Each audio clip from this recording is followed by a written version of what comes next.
Okay, here's my reaction about Best Pills, Arnel G. Castillo.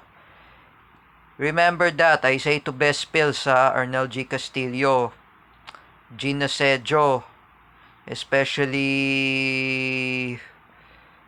Victor Martin Soriano, and you don't know what is a cyberbullying. Cyberbullying, actually, that was a death threat. You know, Best Pills, Arnel G. Castillo, if you want to say sorry to the public, you should never do that as cyberbullying. Because you don't know what is a cyberbullying eh. As teacher Alexandria Pagkalinawan, oh. Since 2018, she reminded me also, she said to me, cyberbullying, it's a misunderstanding. Oh.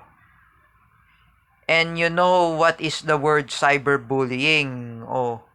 Cyberbullying is the word, is a misunderstanding, um, um, death threats. Oh, like what does Best Pills Arnel G. Castillo, who said to me, what is it in Tagalog words? And I said to Best Pills Arnel G. Castillo, you know, Best Pills Arnel Castillo, you say in Tagalog word, babarilin kita ng shotgun sa ulo mo.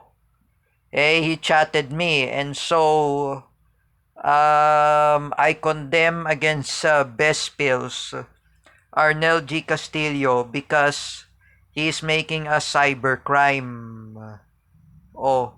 Cyberbullying is a part of Cybercrime Prevention Act of 2012. You know that, Best Pills. Arnel G. Castillo, Gina Sedjo, even Victor Martin Soriano. First of all, that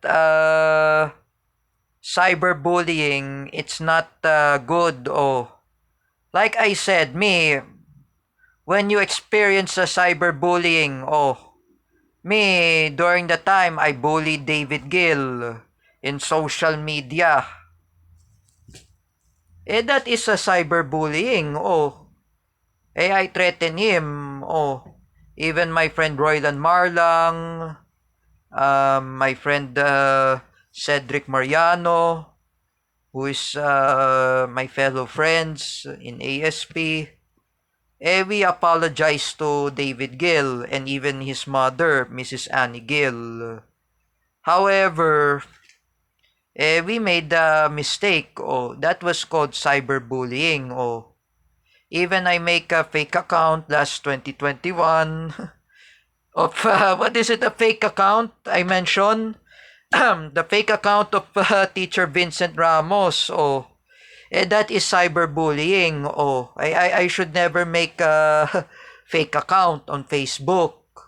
That is cybercrime. Oh, even that fake account of teacher Gio Malana, that was a cybercrime too. Oh, I should not do that again.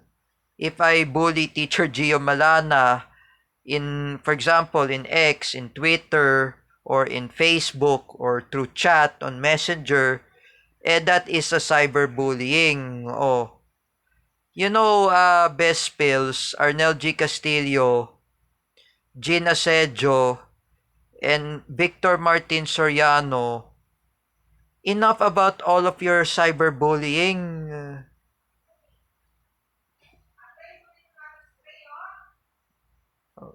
That is why that is the word cyberbullying.